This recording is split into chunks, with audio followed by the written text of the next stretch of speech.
आढळा परिसरामध्ये एकदरा गावामध्ये जी पिंपळदरा वाडी आहे आणि त्या पिंपळदरा वाडीच्या ह्या पिंपळदरा वाडीचा जो डॅम सुरू आहे तिथं सर्व हे नागरिक आणि मी उभे आहेत. खरं तर खूप चांगलं काम झालेलं आहे ठेकेदाराकडनं आणि माझ्या काळामध्ये हे बऱ्यापैकी मोठं धरण जवळजवळ माझ्या अंदाजे 25-30 MCFTचं हे धरण पहिल्यांदा इथं उभं राहतं आहे आणि ह्या भागातल्या पाण्याचं दुर्भिक्ष मिटणार आहे. इथं आदिवासी भागाच्या शेतीसाठी पिण्यासाठी हा डॅम खूप महत्त्वाचा राहणार आहे. म्हणजे त्या डॅमला फक्त काही ठेकेदारांनी त्यांना ठेका भेटला नाही म्हणून पहिल्या दिवसापासून अडचणी निर्माण केल्या. त्यानंतर आम्ही त्याच्यावर मात करून धरण सुरू झालं तर तिथला कुठलाही मटेरियल हे वापरलं गेलं नाही आमच्याकडून म्हणजे त्या ठेकेदाराकडून. पण इथं लगेच तहसीलदाराला हाताला घेऊन काही मीडियावाले हाताला घेऊन जवळजवळ त्या ठेकेदाराला 3 कोटीच्या दंडाची सुनावणी केली आहे. आणि आता मग ठेकेदार धाव घेतो विधानभवनामध्ये जातोय तर तिथंही काही मंत्र्यांना चुकीच्या बातम्या देऊन काहींना म्हणजे यांना आदिवासी भागाचं कल्याण करायचं नाही आहे. इथले प्रश्न सुटू द्यायचे नाही, इथले लोक सुखी झाले नाही पाहिजे.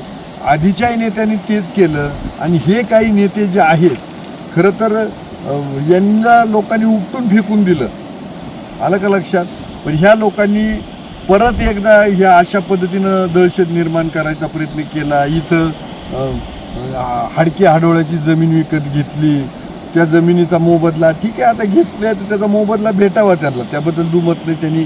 पण जो काही इथं ठेकेदार काम करतो हे बंद पाडलं आणि इथल्या हे काम होऊ दिलं नाही. जर पावसाळा संपला आणि त्यानंतर हे काम चालू झालं नाही तर आदिवासी भागामध्ये याला कुठेही फिरकून दिला जाणार नाही त्या गुंडाला. तर त्यानं माझ्या मतानं हे जे करतोय हे नक्की ह्या लोकांच्या विरोधात करतो. यांनी आतापर्यंत आढळा खोऱ्यामध्ये दरवर्षी भांडणं लावली. किरण लामटे आमदार झाल्यापासून पाण्याचं एकदाही अडचण येऊ दिली नाही. दोन्ही भागामध्ये पाडोशी असेल सांगवी असेल याही लोकांना ती लोक आपले त्यांना समजून सांगितलं, त्यांनी ऐकलं आणि दरवर्षी जवळजवळ 2 रोटेशन मी आतापर्यंत करतो. यांची पोटदुखी काय मला कळत नाही. हे मला म्हणायचे किरण लामटेला काहीच कळत नाही. हा लोकांनी मागितलं पाणी का देऊन टाकतो पाणी. म्हणजे यांना लोकांची जिरवायची आहे. आतापर्यंत अकोले तालुक्यात जिरवाजिरवीचंच राजकारण चालत होतं. आज मी आढळा खोऱ्यातील जलपूजनाच्या निमित्तानं आलो पाहिलं इथं तर आता जेवढं झालंय बांधकाम त्यातच बऱ्यापैकी पाणी साठलंय.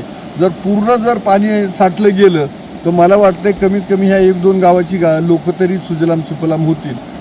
जे कोणी हे कुरघोड्या करणारे यांना म्हणत राजकारण करायला अशी बरीच कामं आहेत, बरीच क्षेत्र आहेत.